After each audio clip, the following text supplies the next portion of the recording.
Ya, teman-teman semua, selamat datang kembali ke channel ini. Teman-teman, di video kali ini kita masih akan membahas satu kali lagi tentang namanya reactive abuse, ya. Jadi ada pertanyaan mungkin dari teman-teman yang mengatakan bahwa, Abang, saya ini ragu, gitu ya. Sebenarnya yang saya lakukan ini adalah reactive abuse atau sebenarnya adalah mutual abuse. Mutual abuse itu kalau teman-teman mau tahu itu adalah kondisi di mana ada dua orang itu melakukan abuse secara bersamaan. Artinya mereka saling melakukan abuse. Itu namanya mutual abuse gitu ya. Nah, kita ingin tahu nih, ketika misalnya kamu adalah seorang korban reactive abuse, ciri-ciri apa yang biasanya melekat pada diri kamu? Dalam arti, apa sih yang kamu rasakan ketika misalnya kamu ternyata adalah seorang korban reactive abuse? Ya. Untuk lebih jelasnya, mari kita lihat. Ya, oke. Yang pertama, gini teman-teman. Kita tahu ya bahwa ketika kamu adalah korban reactive abuse, itu kan sebenarnya adalah sebuah self-defense. Artinya adalah bahwa kamu itu bukan melakukan abuse, tetapi melakukan pertahanan diri sebenarnya. Kamu bereaksi atas provokasi yang dilakukan terus-menerus kepada diri kamu. Gitu ya. Sebagai analogi, ketika sebuah batu yang sekeras apapun, kalau itu selalu diketuk secara berkala, suatu saat batu itu akan retak ataupun pecah. Gitu ya. Jadi seorang narsistik akan terus memprovokasi kamu sampai kamu menghasilkan reaksi. Nah, ciri pertama kalau kamu adalah korban reactive abuse itu adalah pertama gini teman-teman. Ketika kamu misalnya sudah bereaksi, biasanya kamu sendiri tuh bingung dengan keadaannya kamu, gitu ya. Kebanyakan korban reactive abuse, gitu ya, karena dia tidak tahu bahwa dia itu sebenarnya melakukan self defense, mereka merasa bersalah akan hal tersebut, gitu ya. Mereka merasa bahwa apakah saya jadi seorang abuser ketika saya melakukan hal ini?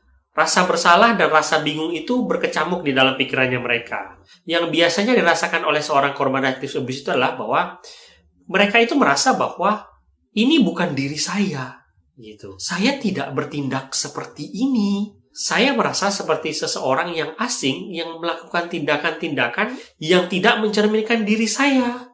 Saya tidak marah seperti ini kok, gitu. Saya tidak berteriak seperti ini kok. Saya tidak memaki seperti ini kok ketika saya marah. Saya tidak melakukan kekerasan fisik seperti ini kok ketika misalnya saya marah. Gitu. Ini yang biasanya dirasakan oleh seorang korban reactive abuse. Jika mereka menganalisis apa yang mereka lakukan, mereka bisa sangat merasa bersalah. Tetapi di satu sisi lain, mereka juga merasa bingung. Bagaimana mungkin saya bisa melakukan ini? Nah, ini memang bisa terjadi karena memang kalian sudah di-push sampai batas kesabarannya kalian.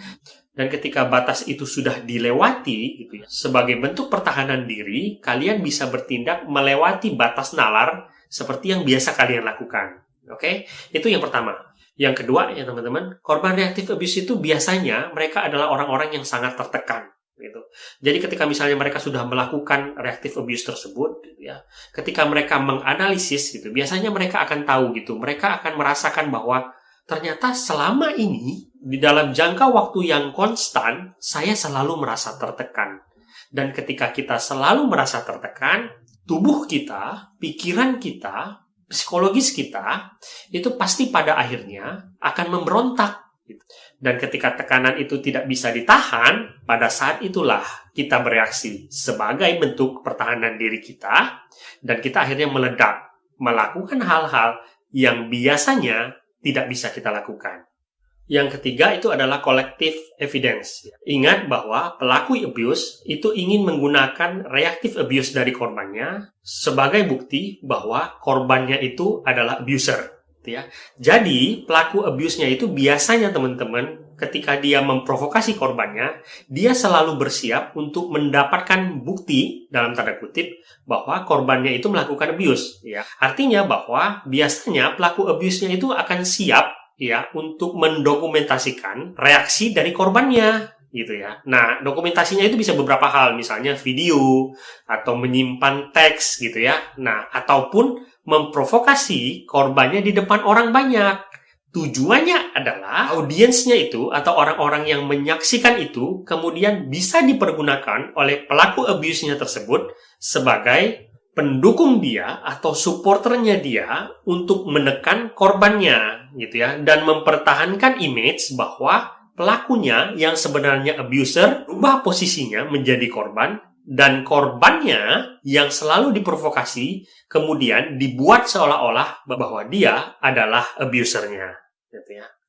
Dan yang terakhir, denial atau playing victim. Gitu ya. Setelah korbannya meledak atau bereaksi, biasanya pelaku abuse-nya itu akan selalu bermain peran untuk menjadi seorang korban. Atau kita katakan playing victim. Mengapa? Karena itulah tujuan yang diinginkan oleh si pelaku abuse. Jika mereka sudah mendapatkan reaksi dari korbannya, mereka akan berubah peran dengan sangat cepat. Kalau di depan korbannya biasanya dia kelihatan sangat dominan, sangat menekan korbannya. Di depan orang banyak, ketika dia menunjukkan reaksi korbannya, dia akan merubah perannya dengan sangat cepat menjadi seseorang yang kelihatan teraniaya, terpuruk, tidak punya kekuatan. Gitu. Semuanya dengan tujuan supaya dia seolah-olah adalah korban, dan korbannya seolah-olah adalah abusernya. Ini adalah tanda paling klasik ketika pelakunya sudah mendapatkan reaksi yang dia inginkan dari korbannya. Dan reaksi tersebut dia pergunakan untuk menuliskan ulang kisah yang dia inginkan.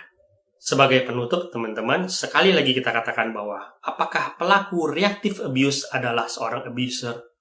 Tidak. Oke? Di kebanyakan kasus, teman-teman, pelaku reactive abuse itu tidak punya pilihan lain selain bereaksi. Mengapa? Karena pelaku abuse sebenarnya terus menekan korbannya sampai korbannya tidak punya pilihan lain selain bereaksi. Reactive abuse adalah bentuk mekanisme pertahanan diri. Korban reactive abuse tidak pernah melakukan abuse terlebih dahulu. Mereka hanya bertindak setelah mereka diberikan serangan fisik, emosional, dan serangan psikologis yang melampaui batas kemampuan mereka.